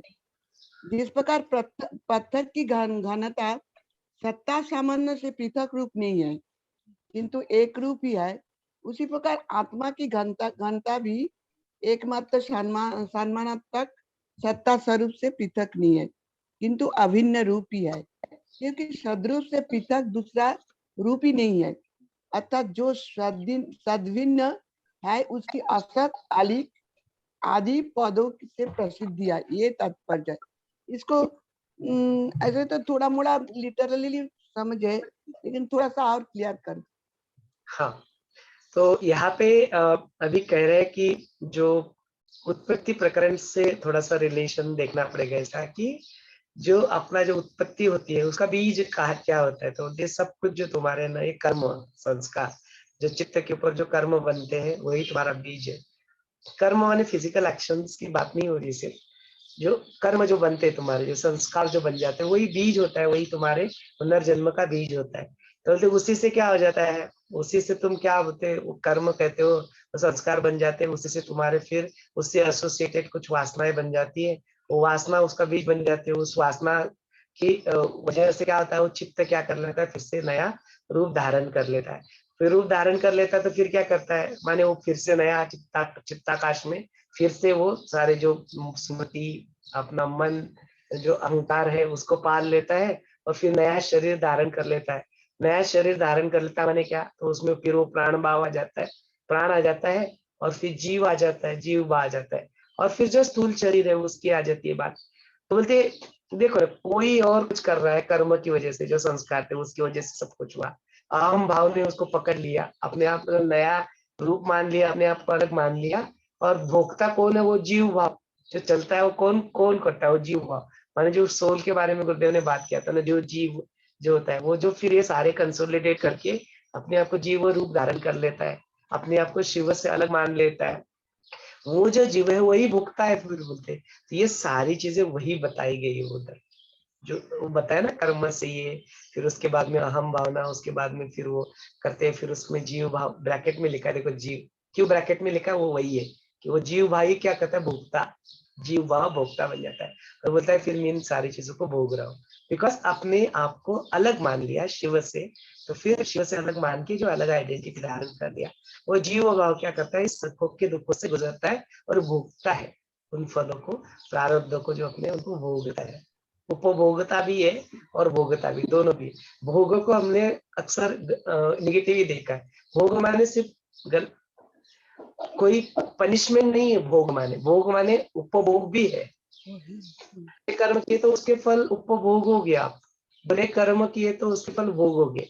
तो भोग और उपभोग इस दोनों रूप में हम देख सकते हैं। तो भोग माने अगर हम इसको जान ले कि अज्ञान की चक्रिका है, मतलब ये सर्कल है, अज्ञान की सर्कल है, तो मेरा आत्मा ये सब वृत्ति से निरत हो जाएगा, मतलब वृत्तिहीन हो जाएगा। तब वो आत्मा जो है तो वही तो गॉड है ना? हाँ, जो चैतन्य स्थिति आ जाएगी वही गॉड है, बराबर है। जैसे एक जगह में मैं सुनी थी कि आफ्टर द प्रवचन, जब तुम यहाँ से चले जाओगे तब तुम समझ पाओगे कि who are God, you are the God. हाँ, बिल्कुल ठीक है। यही तो बात कहते हैं शिव जी कि भाई कहाँ ढूंढ रहे हो गॉड को, इधर उधर अलग अलग नामों से पुकार रहे हो, तुम ही हो, तुम ही तो गॉड हो। यही बात को समझाते हैं। ठीक ही है हमारे। चलिए अगले प्रश्न की ओर बढ़ते हैं। त्याच्याशीच रिलेटेड एक आहे, जसं आता रमाजीने विचारलं की आपलं शरीर जेव्हा सुटते, आता ज्ञानी लोकांना माहित आहे की आत्मा म्हणजे जीव आहे, म्हणजे काही अज्ञान जे असतं की नाही माहिती आत्मा परमात्मा आहे, मग त्यावेळेला जेव्हा तो शरीर सोडतो, मग तेव्हा तो काही असा विचार वगैरे करतो की काही असं असतं का त्यावेळेला, त्याची स्थिती आत्म्याची काय असते, की तो काय समजतो? हाँ, तो जो अज्ञानी जो रहते हैं वो जीव को ही अपना टोटल मान लेते हैं, जो खुद की जो अलग से आइडेंटिटी है उसी को परिपूर्ण मान के फिर उसके साथ क्या रहते हैं, जुड़े रहते हैं। तो उससे जुड़े रहते तो फिर उससे एसोसिएटेड सारी चीजें को अनुभव भी करते, दुखों को भी अनुभव करते, सुखों को भी अनुभव करते। और ज्यादा सुख चाहिए, और ज्यादा चाहिए, और ज्यादा वो देता नहीं, उसका लिमिटेशन है फिजिकल बॉडी का, तो फिर वो मिलता नहीं, फिर से दुखी हो जाते हैं। फिर कुछ टेम्पररी कुछ सुख मिलता है, फिर से उस सुख को क्या करते हैं, मल्टीप्लाई करना चाहते हैं, फिर क्या होता है, होता नहीं, फिर से दुखी हो जाते। तो इसमें जो अटक जाता है जीव के भाव में, वो बार बार क्या करता है, बार बार, और एक जीव छूट जाता है, एक का प्राण निकल जाता है, शरीर छूट जाता है, और फिर से वो चित्त जो है वो नया शरीर, नया जीव भाव धारण कर लेता है। और ऐसी श्रृंखला चली रहती है। ये अज्ञानवश होता है, बिकॉज आपने अभी जाना नहीं, और उसको जाना नहीं माने किसको जाना नहीं, तो उस भगवान को, इस ईश्वर को, उस परमात्मा को, आप ही आत्मा जो है, बोलते उस चैतन्य को तुमने जाना नहीं। आत्मा के भी थोड़े नेक्स्ट लेवल में कि आई एम द चैतन्य आत्मा, दैट चैतन्य, वो जो शिव जो है, वो जो परब्रह्म है, उसको तुमने जाना नहीं। इसकी वजह से तुमने जो अपने जीव भाव को, जो छोटी छोटी आइडेंटिटीज को तुमने बना लिया, उसमें क्या कर रहे हो, तुम अपने आप को उलझा रहे हो, उसी में उलझ रहे हो। तो उससे परे जाओ, यू ट्रांसेंड दैट, और उस चैतन्य में विलीन हो जाओ, उस शिव में विलीन हो जाओ, तो फिर बात बनेगी। और उसी का ध्यान करो फिर। पूजन भी उसी का, ध्यान भी उसी का, काम भी उसी का, ज्ञान भी उसी का, गान भी उसी का, माने कुछ और बचेगा नहीं फिर। तो आपके कार्य में, आपके एक्शंस में, आपके नॉलेज में, आपके जो कुछ भी हो रहा है उसमें आपको शिव के अलावा और कुछ दिखेगा नहीं। आपको अपने में भी शिवोहम शिवोहम सच्चिदानंदमानंद रूपम अरूप, जिसका कोई रूप नहीं है, रूप नहीं है, वो उसके परे, रूप और अरूप के परे, नाम और फॉर्म के परे जो हो है, वो शिव मैं ही हूँ, मेरे अलावा और कोई नहीं। ओ शिवोहम, ओ शिवोहम स्थिति आई। ये गाना सुनते हैं लेकिन बुद्धि के लेवल पे समझते हैं, बट वो अनुभव रूप में जो अनुभवी बन जाएगा कि शिवोहम शिवम, फिर बचेगा नहीं और कुछ। याचा इसका अर्थ आणि जैसे अभी मनुष्य जन्म आया, ये मनुष्य योनि में जब हम ज्ञान समझ सकते, बाकी तर दूसरे योनि में नहीं समझ सकते। तो फिर जैसे जीव ने समझ लेना चाहिए कि मैं ही शिव हूँ, और ये समझकर ये स्थिति में रहकर यदि मृत्यु आ गया तो फिर जन्म मृत्यु का फेरा छूट सकता है। सही, बिल्कुल ठीक है, जन्म मृत्यु के फेरे की भी जरूरत नहीं है। जिस क्षण जीव हम मिल रहे। उस मुक्त हो आप, you are right now that moment you are free, not that कि बाद में मिलेगा, वो आप विदेह मुक्ति की बात कर रहे हो। बट जन्म मृत्यु का फेरा टूटने के लिए मरने की कोई जरूरत नहीं है, यू कैन बी फ्री। सही में। और जो जीव नहीं समझता कि मेरे इसमें आत्मा जो परमात्मा है, तो फिर अपना जो क्या बोलते हैं इच्छा वासना बढ़ाते बढ़ाते फिर से जन्म में चक्कर में पड़ता है। सही, बराबर है ना? बिल्कुल बिल्कुल, वही वासनाओं के चक्कर में फंसते रहता है, फिर से नया रूप धारण करता है ना, क्लियर। हाँ, रहता है और चक्कर में तो वही फंसते रहता है, सेम चक्कर। Thank you, thank you. इसीलिए सत्संग का महत्व इसमें आया है ये चैप्टर में, कि सत्संग करो, सत्संग में बैठो, टिके गा करके यहाँ पढ़ा था कुछ कल, कहीं तो भी ये कुछ भी पेज में आया था ये। सही में, थैंक यू वेरी मच। हाँ हाँ, काफी कुछ है एक्चुअली, आगे भी बहुत कुछ है, देखे प्रश्न। मनीषा जी कुछ कहना चाहती है? जय मनीषा गुरुदेव, जय गुरुदेव। I wanted to actually clarify something. ये जो डुअलिटी, और कई लोग बोलते हैं द्वैत है, कई बोलते अद्वैत है, तो हम जो योग वशिष्ठ वगैरह करते हैं, ये पूरा द्वैत यूनिफाइड कॉन्शियसनेस है, और अद्वैत है इसमें God is separate and we are separate. अभी ये दोनों कॉन्सेप्ट्स को कैसे समझा जाए, because I have some Christian friends, वो हमेशा कहते कि नहीं नहीं हम तो अलग है, गॉड अलग है, God is not us, we are not God, ये तो हमको बनाया गया है, मतलब हम at some level we are less than God. So I keep telling her we have the capacity to become God like, and God is within us, we just have to realise it. मगर इनका ये इतना दृढ़ विश्वास है कि कभी I begin to question myself. सो उसने मुझे एग्जाम्पल दिया, जिससे आप कैसे कह सकते हो कि आप भगवान हैं? भगवान ने तुमको क्रिएट किया, यानी अगर तुम्हारे सर पे पसीना आता है तो क्या वो पसीना के ड्रॉप्स तुम हो? नहीं, वो अलग है, तुम अलग हो। सो थोड़ा सा द्वंद आ गया था वहां, because I didn't know how to explain, but I know and I have a feeling कि भाई ये सब एक है। बट फिर भी ये जो सेपरेटनेस में लोग रहते हैं, इनका थोड़ा अंडरस्टैंडिंग चाहिए था। कोई बात नहीं, ठीक है, वो भी मुक्ति को प्राप्त कर सकते हैं। भक्त की भी यही स्थिति होती है, इट्स नॉट अबाउट क्रिश्चियन। जो भक्त है वो क्या कहता है, भक्ति कब संभव है? Devotion, when it flows, love flows.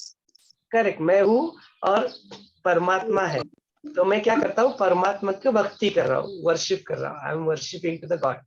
तभी भक्त सॉरी टू इंटरप्ट यू, मगर ये जो फीलिंग आती है कि हम जिससे प्रेम करते हैं वो हमसे बड़ा, हम उनसे छोटे, ये जो यू नो इंफीरियर सुपीरियर का जो भाव होता है, ये जो भावना किस स्तर पे है,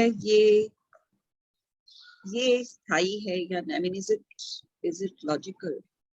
We love something because it is beautiful, because it is lovable, because it is pure, because it is infinite. But the feeling that we are inferior, यानी हम यहाँ हैं और वो वहाँ है, of course वो वहाँ है, ऐसे नहीं है, but this feeling, because जब उसकी बातों से ऐसे मुझे लगा कि we are all just tuch people, and God is all up there, and we are like flies, आज है कल नहीं. तो उसमें थोड़ा सा feel a little shortchanged. हाँ, तो दोनों जो कह रहे थे, आप जो उनको समझा रहे थे वो भी सत्य था, और वो जो आपको समझा रहे थे दोनों भी सत्य था. अभी देखते कि कैसे कुछ एक दूसरे के टोटली अपोजिट चीजें सत्य हो सकती है, और how does it help also practical life. दोनों को समझेंगे. जब तक वो पूरा क्लैरिटी नहीं आ जाता ना, तब तक we will not end this session today. देखो, पहली बात क्या करो कि एक इट्स अ व्यू पॉइंट. तो शुरुआत कहाँ से, कौन कहाँ पे बैठा है और दृष्टिकोण कहाँ से, उसके ऊपर सारा आंसर कॉन्टेक्स्ट के ऊपर डिपेंड करेगा. ना अभी पहला कॉन्टेक्स्ट क्या देखते हैं कि अभी somebody has just started their journey on this path. अभी like they are not in knowledge. उनको द्वैत अद्वैत का भी कुछ नहीं पता है. उनको वन फाइनल दिन उनको किसी ने बता दिया कि तुम भाई ज्ञानेश्वरी सुनी उन्होंने, या ज्ञानेश्वरी में बोलता है हरि पाठ सुना और हरि का नाम दिया, तो बस बात उधर से उनकी शुरू होगी. जैसे वाल्मीकि को पता है कि तुम राम का नाम लो, तो राम का नाम भी ले नहीं पा रहे थे, मरा से शुरुआत किया. ऐसे किसी के दिन बोल दिया कि तुम जाओ शिव करो, शिव का नाम लो, तो तुम्हारी नैया पार लग जाएगी, बाकी कुछ करने की आवश्यकता नहीं. अभी वो उनके what is the tool available to them, it's only bhakti, devotion, shraddha. उसके परे उनको समझ में नहीं आता है और कुछ. Right now they do not have any knowledge. Right now, आज के दिन में, इस क्षण में जब शुरुआत किया, उस दिन में नहीं है. तो क्या हो जाता है, फिर वो क्या करते हैं, भक्ति करते हैं ना. बट उनकी श्रद्धा इतनी बहुत ज्यादा गहरी होती है, उस राम मरा के प्रति बहुत श्रद्धा थी. वो राम के प्रति फिर बाद में होगी, राम बोलते बोलते फिर वो पांडुरंग उसके प्रति श्रद्धा, फिर वो नारायण भक्त प्रहलाद की नारायण के प्रति श्रद्धा, किसी की शिव के प्रति श्रद्धा.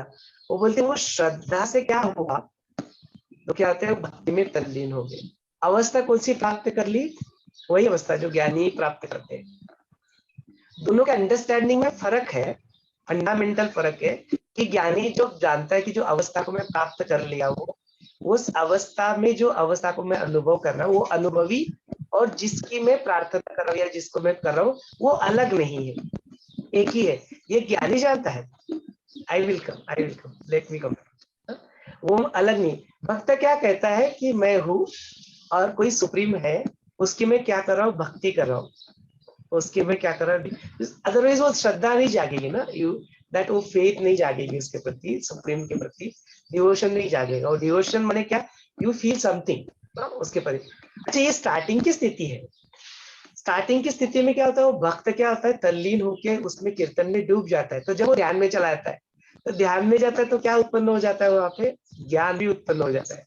तो क्योंकि वो ध्यानस्थ अवस्था में ज्ञान उपलब्ध हो जाता है, तो फिर वो धीरे धीरे क्या होता है, धीरे धीरे there is a one point of time, there is a total merger that happens.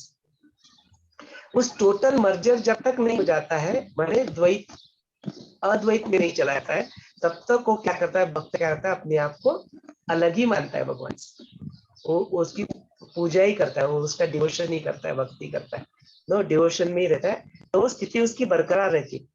तो दोनों में फर्क क्या हो जाता है, ज्ञानी क्या करता है, ज्ञानी को भी अल्टीमेटली डिवोशन में ही जाना है, ज्ञानी को भी अल्टीमेटली चैतन्य में ही जाना है. लेकिन उसकी ज्ञान की प्रक्रिया जो होती है चैतन्य में डूबने की, वो भी इनिशियली कोई सडनली नहीं हो जाती, वो भी कॉन्टेम्पलेट करके क्या करता है. तो जो आपने बताया क्रिश्चियनिटी के बाद, वो भी वही प्रिंसिपल लगाता है दोनों का. देखो मैंने वो बोला कि वो सत्य भी असत्य भी दोनों कोएग्जिस्ट करता है. अभी I am coming to that point.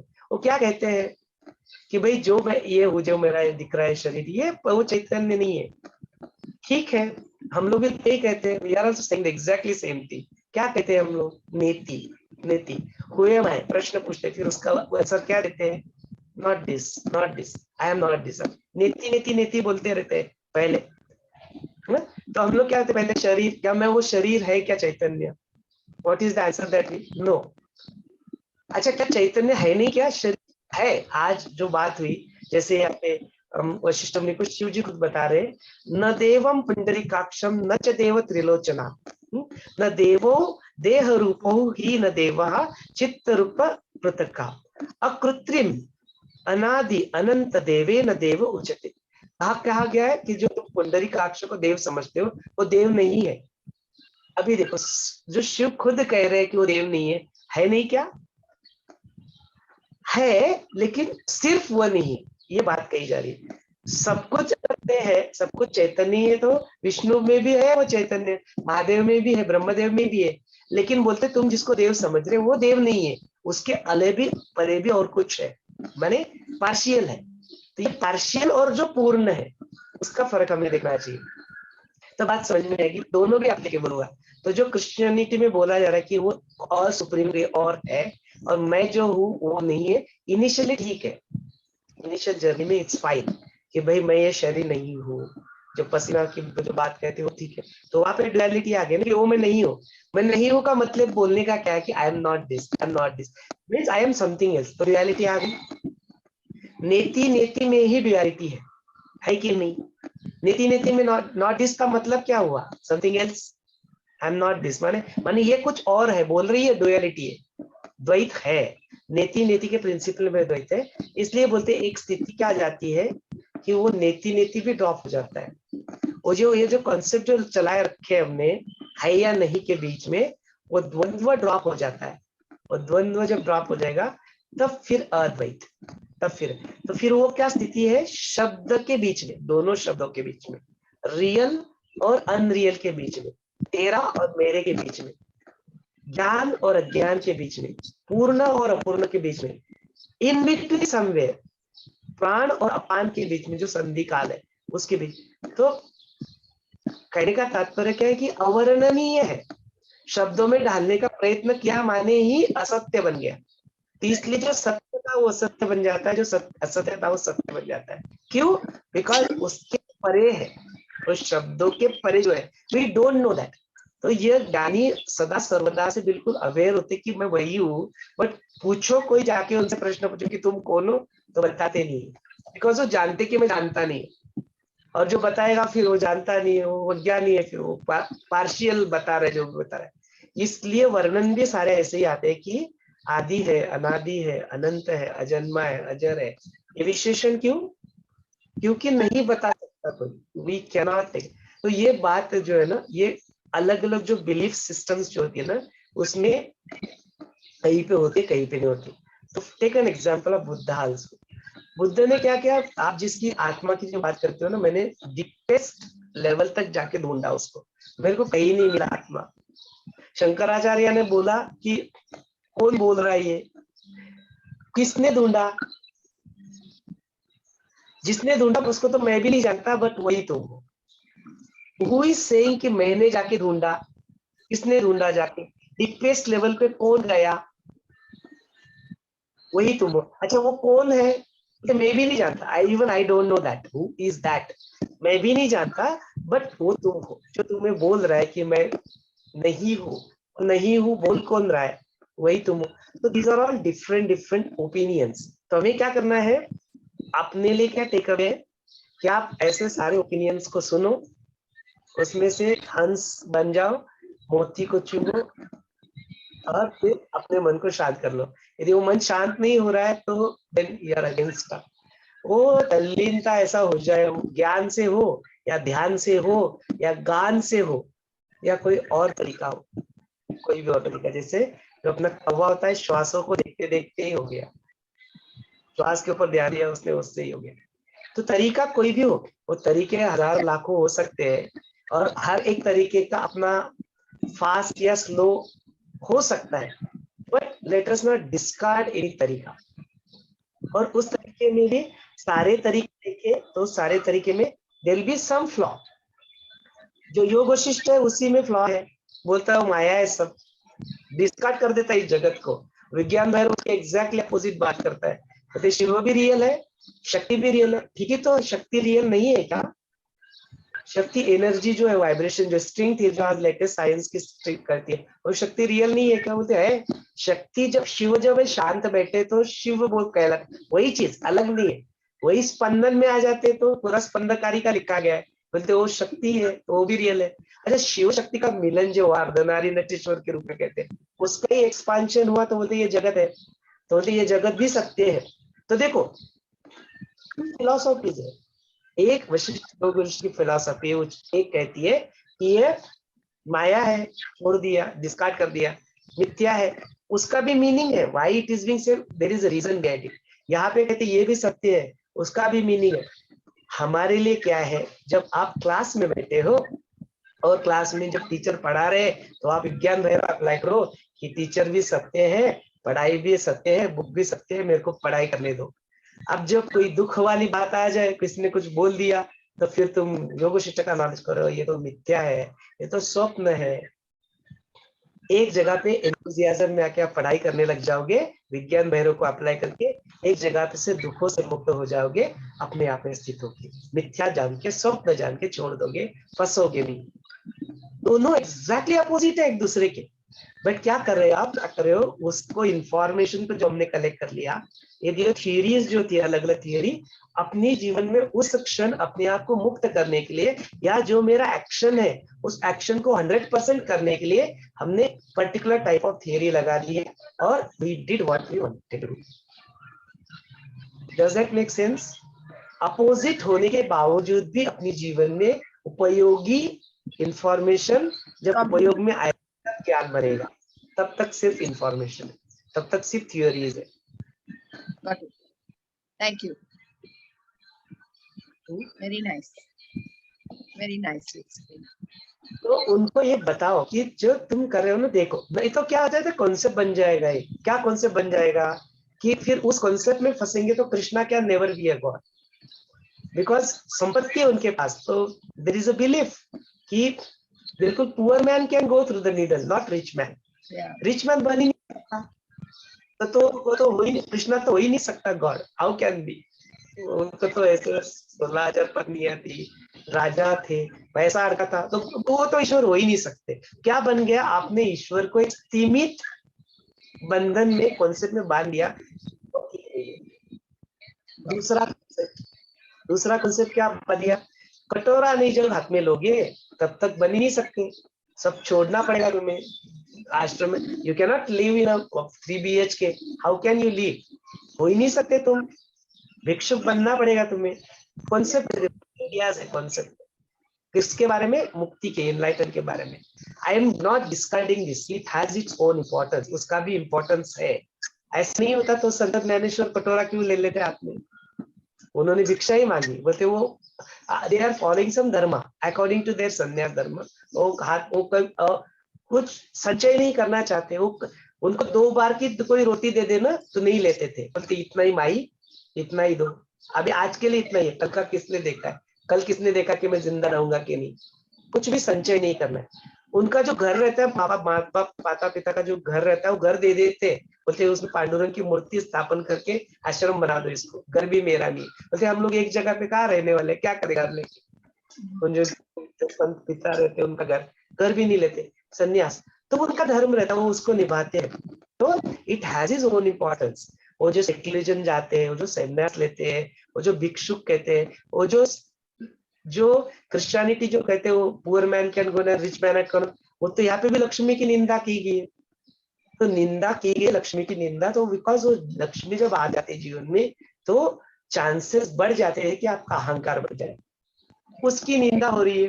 तो हम लोगों ने उसको पकड़ लिया, उसको कॉन्सेप्ट बना दिया, और बोलते तो only poor man can go to the rich man can not, only भिक्षुक ही है वो पकड़ लेगा, तभी कटोरा पकड़ लेगा, तभी, ये तो हो ही नहीं सकते। ये सारे कॉन्सेप्ट्स है, योग वशिष्ठ सारे कॉन्सेप्ट्स को तोड़ेगा आपके, it will break all the concepts. Yoga Vasishtha के कॉन्सेप्ट को विज्ञान भैरव का कॉन्सेप्ट तोड़ेगा, तो सारे कॉन्सेप्ट तोड़ेंगे। यदि शास्त्रों में जब भी ऐसे कॉन्फ्लिक्ट निर्माण हो जाते तो बोलते गुरुवचनों के पास जाओ, गुरु तुम्हें मार्ग दिखाएंगे, उसके वचनों के ऊपर चलो, तो जाओ सारे कॉन्सेप्ट से।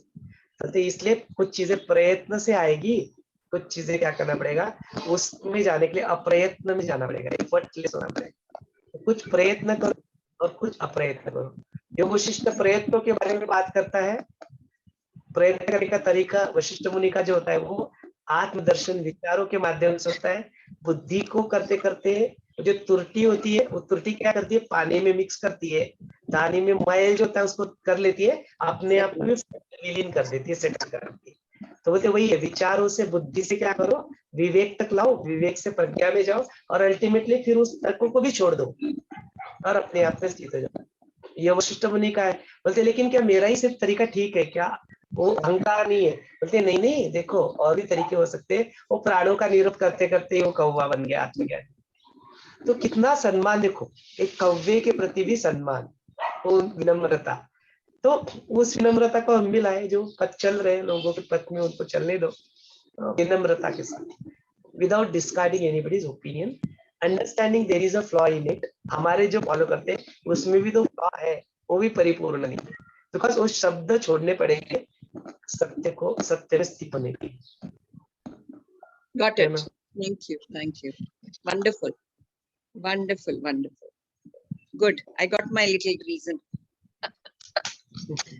Thank you. Thank you. आप उस रोल को बहुत अच्छी तरह से निभाते, जानते तो सब कुछ किए आप, but Manisha is art of link teacher, Sangeeta is art of link teacher, ये संत है सारे, सब कुछ जानते हैं, बट वो उस सत्र को थोड़ा इंटरैक्टिव बनाने के लिए ऐसे प्रश्न पूछते रहते हैं। Correct. Yes, so much, Lovely. yeah. Thank you. Thank you so much for all that you do, Someshwarji. And to all the members of this little Parayam. I enjoy it whenever I So, join. that thanks goes to you as also. You are also part of this group. You are I also know. very good. So grateful. So grateful. Thank you. चलिए सत्र को आगे बढ़ाते, कुछ और प्रश्न है तो we can discuss that. Yeah, can I ask you one? Maybe it is similar to what Manisha ji just asked. And let's see, let's read it out. Yeah. So here, Vasisht Muni asks Lord Shiva, pray, tell me how this world is transmuted into pure consciousness and how that pure consciousness appears as the Jiva and other things. So that is the question. If you can enlighten us with the answer, we'll be grateful. We are done with Rama ji का वही प्रश्न था, we are done with that question. जो वो क्या करता है ना, वो जीव भाव अलग से कर लेता है, और that individual consciousness जो जीव भाव है उसको भोगते रहता है, तो we covered that. It's covered already.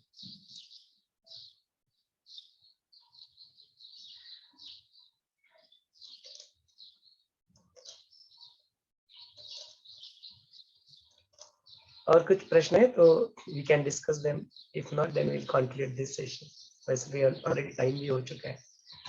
But there is a lot of syllabus wise देखेंगे तो I'll just read out the topics की what is yet to be covered. यहाँ पे फिर क्या कहते हैं, जो चित्त के स्वभाव है देव पूजा की सामग्री बोध शम और समता होती है कि सामग्री क्या कहे, इससे अपनी पूजा को फलीभूत करे। देन नेक्स्ट टॉपिक इज आत्म की विविध शक्तियां होती है, उसके बारे में यहाँ पे वशिष्ठ मुनि शिव जी को प्रश्न पूछते हैं, फिर उसके बाद में आत्म की विविध शक्तियों के बारे में वो बात करते हैं। फिर बोलते ध्यान यही शिव पूजा का साधन होता है, तो बोलते शिव जो होते हैं वो किसका ध्यान करते हैं, वो बैठ के अपना ही खुद का ही ध्यान करते हैं, तो आत्म का ही ध्यान करते हैं। तो बोलते ध्यान ही एक सही तरीका है, सर्वश्रेष्ठ पूजा कुछ है तो इट इज अ मेडिटेशन, ध्यान। तो बोलते ध्यान यही शिव पूजा का साधन है। फिर उसके बाद में बोलते बाह्य जो उपचार जो है वो बाह्य उपचार गौण है, जहाँ पे जो पूजा की सारी सामग्री की जो बात होती है, चंदन पुष्प दीप उपाधि उपचार अभिषेक अन्नपान आदि जो सब बोलते, ये सारे जो बाह्य जो उपाय है ना, ये गौण है, करते हो तो ठीक है, नहीं करते हो तो भी आवश्यकता नहीं है। देन उसके बाद में कहते आत्म शिव का अंत पूजन, फिर वो बात समझ में आ जाती है, तो फिर आत्म शिव का जो अपना जो आत्म शिव का ही क्या कहते हैं बोध लिंग का ही वहां पे पूजन करते हुए दिखाई देते हैं। फिर इसके बाद में कई सारी चीजें और भी इंपॉर्टेंट आई है। नेक्स्ट टॉपिक आता है आत्म भाव के रस से सर्व रस मधुर होता है। देन फिर आत्मा का निश्चय कैसे किया जाता है, आत्मा का निश्चय कैसे होता है, वो एक भी टॉपिक आता है, and that is where the 66 number का चैप्टर कंक्लूड होता है। So there is lot to be covered. देखिए इसको फिर नेक्स्ट जो होता है 67 नंबर का चैप्टर है, वो कल का चैप्टर जो है आत्मभाव स्थिर होने के लिए विविध दृष्टांत, तो उसके बारे में फिर बात होती है। तो that is something which will see tomorrow, but there is lot to be covered in the 66 chapter itself. तो देखते हैं, यदि कुछ प्रश्न कल आते हैं तो उसके ऊपर चर्चा करेंगे। आज के लिए फिर इस सत्र को यहाँ पे लोग रोक लेते हैं ताकि पुनः एक बार कल मिल पाए। जय गुरुदेव।